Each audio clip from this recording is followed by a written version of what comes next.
you'll have to excuse me for the unprofessional recording. This is one man's nightmare and it's been going on for months. So what I've been trying to do is link up the Atari ST and record it on my computer, which I had done in the past, but the quality was terrible and the audio was off sync with video. Previously I was using one of these, which is just a normal SCART block with Composite and then splitting it. So this goes in the back of the TV. Now I've done a video on that before. That's a Composite lead and that's all the junk that goes with it. So originally when I started collecting, or let's say not collecting, I bought a Retron 5, which is a great piece of kit, but the problem is it's not the real thing, and a lot of the games don't run properly. You can read a lot about emulation versus real hardware. So, to get better quality and to fix some audio lag, I decided to get a Framemeister, which is this Japanese piece here. And I'm sure you can read a lot about how it works and what people have been using it for. But basically what it does is it can take RGB SCART and upscale it so it will work on high resolution computers, so high resolution monitors or screens. So this is a 4K monitor, for example, which is pretty stupid because I'm running an Atari ST for it. But anyway,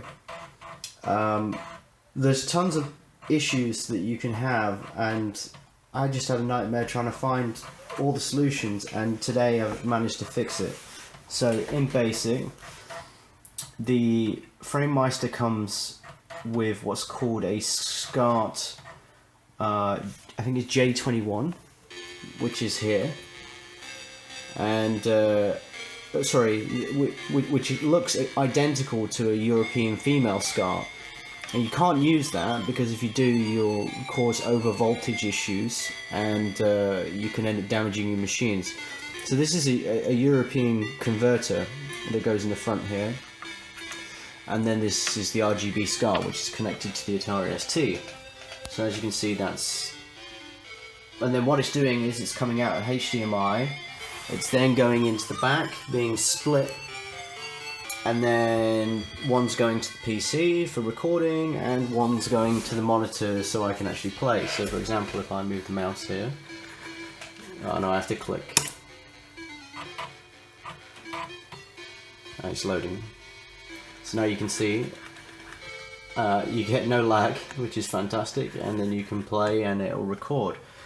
So the problems that I came across, which no one seems to really, well, you can find people complaining, but it takes a long time. First one is don't mess up with using the wrong SCART that comes with it. Second thing is you have to upgrade this because it's all in Japanese, so you need a mini SD card. So I had to go get one of them because I only had a normal one.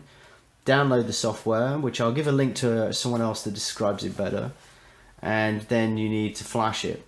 So then you get that in English. Then you get a nice little control, which is actually in Japanese, but you get a nice sticker which you can stick over the top. So underneath this sticker here is actually the Japanese instructions. But guess what? It doesn't work. And those that know, by the way, you can test if it's sending any signal. If you click a button, it'll flash, but you have to look through a camera to see it flashing. The human eye can't see it. I'll show you another controller here, you see.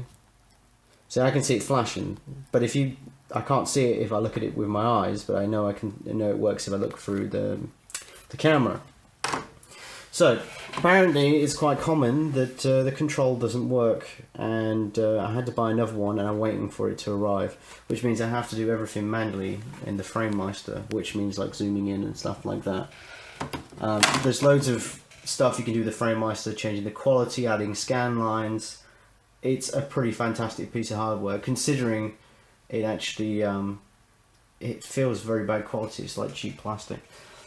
So anyway, I followed everyone's instructions, so I've got it down cold. I then plug everything in, and I'll have to show a video at this point, some flickering.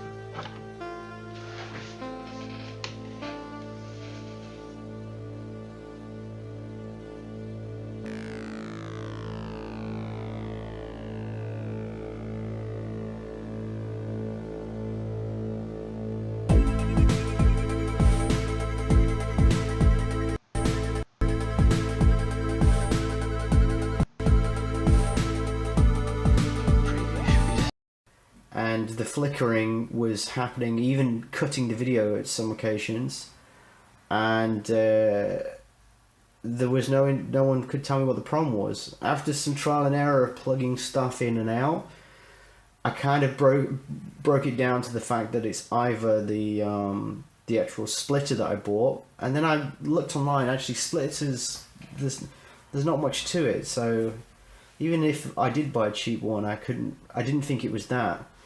I thought it could be electrical interference, and it could be the HDMI cables. And it turned out to be electrical interference. And basically, there's two PVRs. Well, there's a few PVRs, but this is the PVR Pocket, and it's actually powered by the USB. The PVR 2, which is the gaming edition, is powered by a proper power supply, what they call it. You know what I mean. And that was actually causing some kind of electrical interference, and it was causing this flickering. When I tried the PVR Pocket, and to be honest, I don't really need great high definition quality here anyway, I'm getting pretty good as I'm going to get, it actually went away, and now I can record. So the problems I had were updating the Framemeister, fixing the flickering, the remote control. These are all things I had to work out exactly where the problem was as well. It's not like I could go online and find some answer for it. Not everything's there.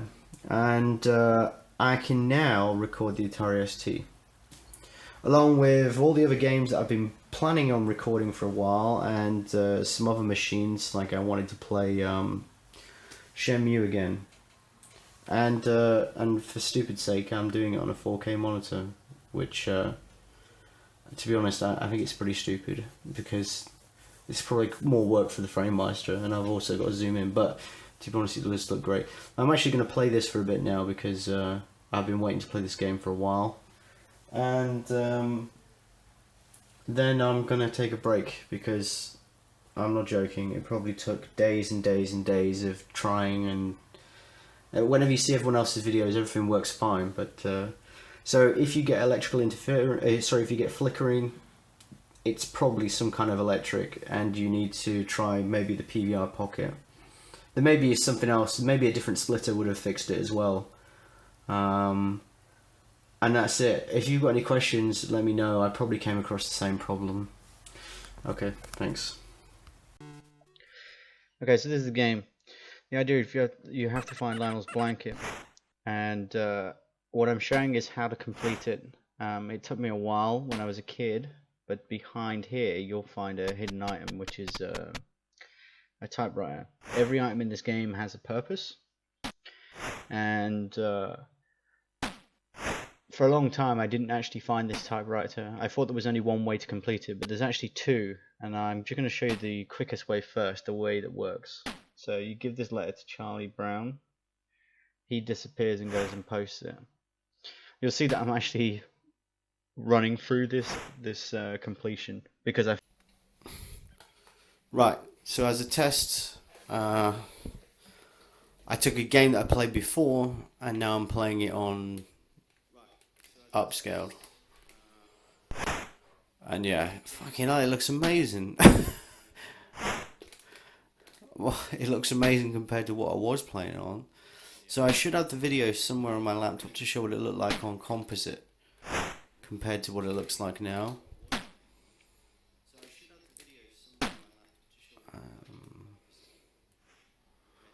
This normally causes some graphical bug, right?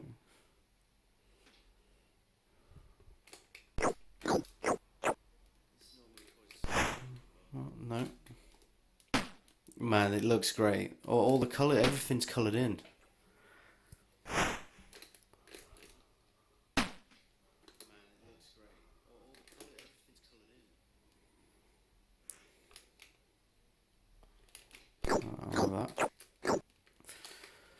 Okay, fantastic, it works, but that's it.